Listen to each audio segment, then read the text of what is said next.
Je pense que le rapporteur général aurait quelques observations et peut-être quelques questions à poser avant même que les représentants des deux ministères de tutelle prennent la parole. Oui, Monsieur le Président, merci de me donner la parole. Ce sont en effet des questions, 5 blocs de questions que je voudrais poser aux tutelles culture et budget.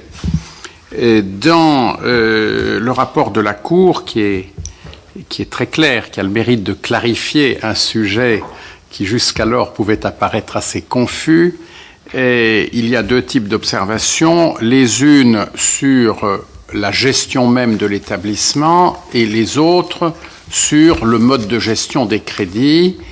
C'est à cette seconde catégorie de remarques que je voudrais plus particulièrement m'attaquer, puisqu'il me semble que l'établissement est plutôt objet que sujet en la matière, et que ce sont ces tutelles, culture et budget, qui portent l'essentiel des responsabilités. Alors, premièrement, nous avons vu que le CMN a dû rétrocéder aux directions régionales des affaires culturelles ses compétences de maîtrise d'ouvrage. Dès lors, il restituait aussi à l'État les ressources fiscales ou parafiscales correspondantes par voie de fonds de concours.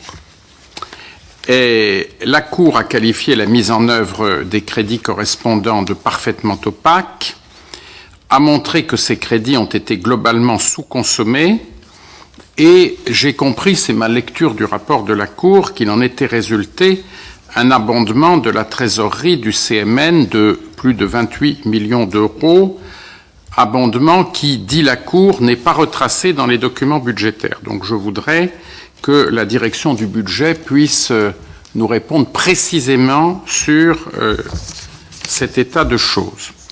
En second lieu, et j'ai trouvé l'expression imagée et très parlante, le reversement furtif de 125 millions d'euros. Et nous avions 140 millions d'euros de recettes fiscales affectées, dont 15 millions seulement ont été utilisés par l'opérateur dans le cadre de ses nouvelles compétences et au moyen des conventions de mandat.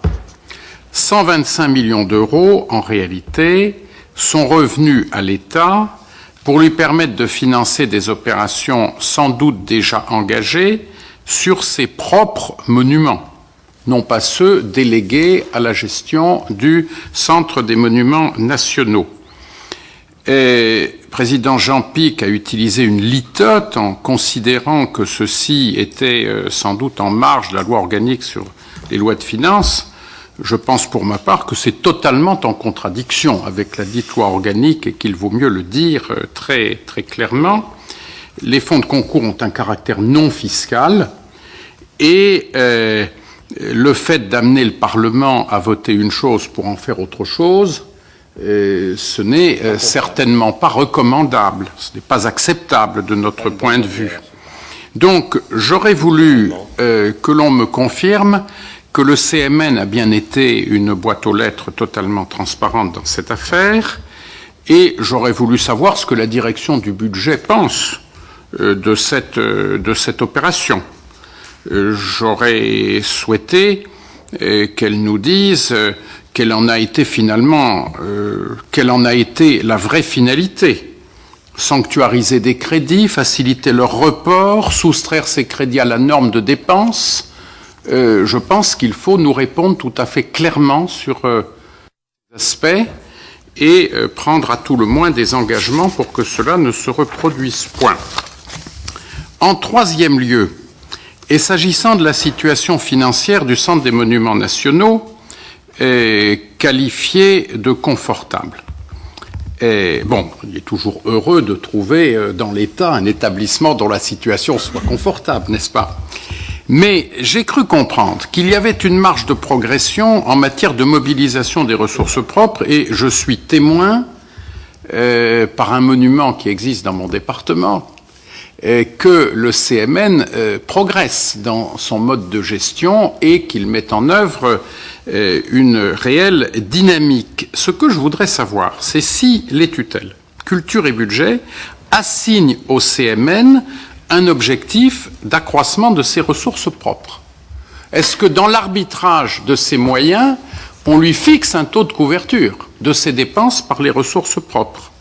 Pour le CMN et pour sa tutelle, quelle doit être, à terme, la part des activités que je qualifierais de commerciales et de ces missions de service public? On a besoin en quelque sorte d'une stratégie.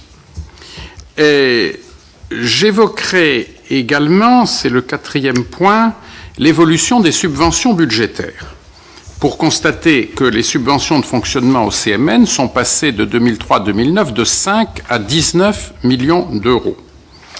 Et ceci sous l'effet de la compensation du transfert de la maîtrise d'ouvrage et des mesures de gratuité au profit des jeunes et des enseignants. Et il me semble, d'après les données dont nous disposons, que la compensation de la fréquentation gratuite en faveur des enseignants avait été surévaluée de 1,7 million d'euros en 2009.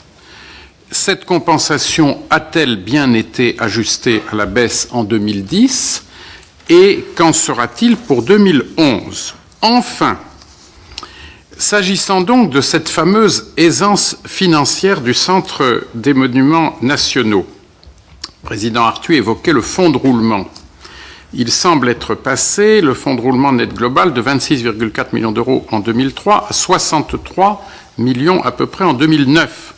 La trésorerie nette représentait 8,6 mois de dépenses. De plus, à compter de 2011, vous allez être, Madame la Présidente, affectataire d'une fraction du produit du prélèvement sur les jeux en ligne, dans la limite de 10 millions d'euros par an. À condition que les opérateurs reversent ce qu'ils détiennent. Alors, il serait utile que l'on nous dise quelle est l'hypothèse qui est prise pour élaborer le budget de 2011. Et il serait, me semble-t-il, logique que la subvention du CMN pour charges de service public soit diminuée à due concurrence des recettes obtenues.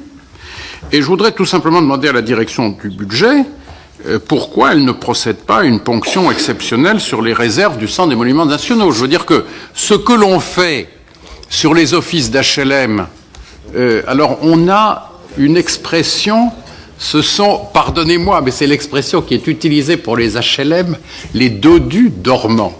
Alors, est-ce que, pardonnez-moi d'utiliser cette expression triviale, est-ce qu'il ne serait pas utile que le CMN fasse l'objet du même traitement, n'est-ce pas, ce qui est parfois dans les méthodes de la direction du budget, méthode que naturellement j'appuie énergiquement dans une période de nécessaire convergence de nos finances publiques. Comment faire maigrir le dodu?